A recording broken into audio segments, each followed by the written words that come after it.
trazer para a área penal aquilo que hoje nós já temos na área civil. Era isso.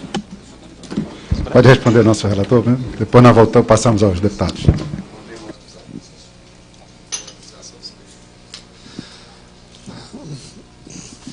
Excelentíssimo relator,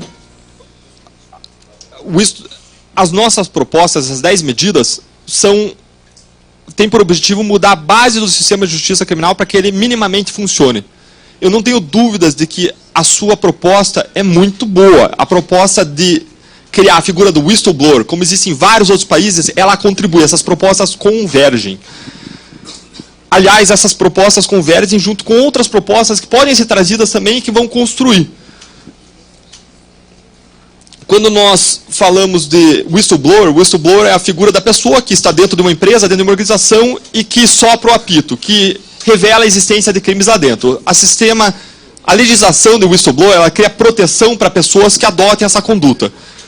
Agora, existem outras possibilidades também de trabalharmos no mesmo sentido, junto com o teste de integridade, com o whistleblower, que seria a ficha limpa para servidores públicos. Essa é uma proposta que foi sugerida pelo Executivo no começo de 2015 e que simplesmente passou despercebido. Nós não propusemos porque nós não capturamos a ideia, embora isso exista na normativa, nas propostas internacionais, que seria estender a lei da ficha limpa, que hoje existe para congressistas, para todo o servidor público. O deputado Ricardo Isaac não está aqui, ele é autor dessa proposta. Na nossa reunião de quinta-feira, ele entregou o projeto e nós vamos incorporar essa medida às 10 medidas. Que legal. E chegando ao teste de integridade, que converge com a ideia do whistleblower, que converge com a ficha limpa para todos os servidores, que converge com a proteção do sigilo de fonte em relação ao informante confidencial. Chegando ao teste de integridade, o objetivo do teste de integridade é um pouco diferente. Enquanto o whistleblower, o objetivo é proteger a pessoa que está dentro e que quer comunicar, quer soprar o apito, o teste de integridade ele busca mudar uma realidade de corrupção endêmica. Onde que ele foi criado? Foi criado em países como Estados Unidos, Austrália, Inglaterra, quando se identificou que existia um nicho de corrupção dentro, especialmente, das polícias. Nós temos, inclusive, filmes que retratam esses nichos de corrupção. Não sei se todos os senhores viram, mas existe um filme chamado Dia de Treinamento, que retrata a corrupção na polícia de Los Angeles. Lá existiram comissões parlamentares, comissões de pessoas da sociedade civil, especificamente criadas para tratar da corrupção policial em Nova York e Los Angeles, como a comissão Mullen, como a comissão do escândalo Rampart e assim por diante. E eles viram uma situação de corrupção endêmica e eles precisavam mudar essa realidade. O teste de integridade, lá, ele é aplicado sistematicamente sobre um percentual de servidores públicos todo ano. E o que ele é? Ele testa a conduta moral do servidor público para que identifique alguém que tem um comportamento desviado antes que essa pessoa desvie milhões. Esses testes de integridade, eles têm a legitimidade de ser recomendados pela Transparência Internacional e pela ONU. Eu vou dar um exemplo que é um exemplo... Vou dar um exemplo. Digamos que existe no Brasil uma tipologia de corrupção policial que é muito famosa, que é a entrega de dinheiro para policiais rodoviários nas estradas para as pessoas não serem multadas. Essa é uma coisa arraigada. Se os senhores forem ao YouTube, eu não estou trazendo nenhuma novidade, se os senhores forem ao YouTube e falarem dinheiro na carteira policial, vão aparecer centenas de vídeos em que pessoas, cidadãos, gravaram isso acontecendo. É uma prática arraigada. Como que a gente muda essa prática? A gente muda por meio de testes de integridade. Então você cria teste e um corregedor da Polícia Rodoviária Federal ou alguém da Controladoria Geral da União, com uma autorização, após comunicado do Ministério Público, com a fiscalização de outras autoridades, vai passar por um lugar em que existe um radar numa velocidade superior à permitida. Esse policial vai ser parado.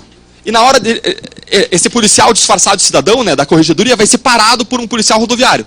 Esse policial rodoviário vai dizer, você estava acima da velocidade permitida, e aquele policial disfarçado de cidadão no carro vai dizer, olha, está aqui 50 para você não me multar. Essa é uma situação para a qual os policiais rodoviários devem estar costumeiramente preparados. Não é nenhuma novidade. Com certeza, todo policial já passou por uma situação dessa. A conduta que esse policial adotar vai refletir não o que ele vai fazer naquele momento, mas o que ele já tem feito ao longo da vida dele. A ideia do teste de integridade é, se o policial rodoviário aceitar aquilo lá e fugir do comportamento padrão ensinado nos treinamentos, ele vai poder ser punido administrativamente, criminalmente e civilmente. Se alguém discordar da punição criminal, ela pode ser afastada e você aplica as outras. Qual que é a reação? Qual que é a crítica que existe em relação ao teste de integridade? A crítica vem de pessoas que dizem, não, isso é um flagrante preparado. Qual que é a ideia do flagrante preparado? A ideia do flagrante preparado é o policial que vai vender droga para alguém para prender aquela pessoa. Cria na pessoa uma predisposição criminosa. Cria na pessoa a ideia criminosa. Cria o crime em si. E, além disso, eles cercam aquela situação de policiais para que não exista risco de lesão à sociedade. Então, dentro da teoria do flagrante preparado, essa é uma situação que não existe um risco à sociedade real. E por isso eles falam que é um crime impossível. É um crime impossível porque não vai existir uma lesão para a sociedade, porque toda a situação foi preparada e existe uma provocação em relação aos outros agentes. Agora, a resposta que eu dou a isso é 3. Eu vou dar 3 respostas a isso. A primeira resposta é, pela perspectiva criminal, é sim possível punir a pessoa nessa situação. Quem aborda a teoria do flagrante preparado de modo mais profundo, basta abrir o livro do processo penal de Eugênio Passeri, ele vai desconstruir essa teoria e falar que ela não faz sentido. Vai mostrar outras situações muito similares em que as pessoas são punidas. Vai dizer que essa teoria criminalmente não faz sentido. A segunda resposta que eu dou é concedendo. Digamos que não faça sentido criminalmente, tá? Digamos que você diga, não, a punição criminal não pode existir. Ainda assim, o crime impossível, ele não torna o teste ilícito. O que ele faz é fazer com que o teste não crie um risco de lesão à sociedade e, portanto, o crime não existe. Mas aquela prova não é ilícita, ela é uma prova lícita. Você só não pune criminalmente. Aí você pode usar aquilo para 2 finalidades. A primeira é demissão da pessoa. Tudo bem, a pessoa não vai ser punida criminalmente, mas ela vai ser demitida. O STF já reconheceu que a tese do flagrante preparado não afasta a demissão administrativa. A segunda coisa que pode ser feita é usar aquele teste como uma informação, com uma prova, para você começar uma investigação mais profunda sobre aquela pessoa. Usando aquilo, você vai fazer uma interceptação telefônica, uma interceptação ambiental, para capturar aquela pessoa praticando aquele crime de modo espontâneo em outras circunstâncias. Ou seja, o teste de integridade, se for aplicado de modo sistemático, sério, com fiscalização, e os senhores podem aperfeiçoar a fiscalização, nós propusemos uma fiscalização por comunicação prévia ao Ministério Público. Pode ser feito com autorização do Judiciário, como o Dr. Moro sugeriu. Isso é capaz de mudar a cultura, de mudar a realidade. A ABC News mostrou isso. Ela fez teste de integridade em Miami, na década de 60, e distribuiu 31 carteiras no chão. Essas carteiras eram entregues nas mãos de policiais por pessoas disfarçadas de cidadãos, para ver o que acontecia com a carteira. Identificou que 1/3 das carteiras ou não foi devolvido ao proprietário, ou foi devolvida com dinheiro faltando. 30 anos depois, a ABC News repetiu esse teste. Agora em Los Angeles e Nova York, que são aquelas cidades que tiveram problemas sérios com corrupção policial. Distribuiu 20 carteiras em cada uma. Só que essas cidades já vinham fazendo testes de integridade sistemáticos. Então aquele agente policial não sabia se ele não estava sendo testado quando ele recebeu aquela carteira. E por ele ter essa imagem de que ele está sendo sujeito ao escrutínio da sociedade a todo momento, ele tende a agir corretamente. E o que aconteceu foi exatamente isso. Todas as 20 carteiras foram devolvidas sem nenhum centavo faltando. Nenhum centavo faltando. Não adianta nós fazermos a mesma coisa que nós sempre fizemos e esperar que o resultado seja diferente. A gente tem que aproveitar as práticas internacionais que mudam cultura, que mudam modo de pensar. E esse teste não tem por pressuposto a desconfiança dos agentes públicos. Não.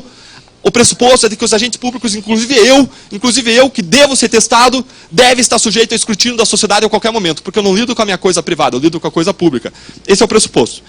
Em relação à segunda questão, quando a gente introduziu as alterações à prescrição, deputado, nós pensamos, o nosso princípio foi gerar as alterações mínimas essenciais, as mínimas, para que o sistema funcionasse. Qualquer outra alteração maior será bem-vinda. Se a ideia for fazer uma mudança maior no sistema de prescrição, ela é bem-vinda também. Nos Estados Unidos, por exemplo, depois que a pessoa oferece acusação criminal, depois que o órgão público oferece acusação criminal, não se fala mais em prescrição. Se fala só até o início da ação penal. Depois acabou.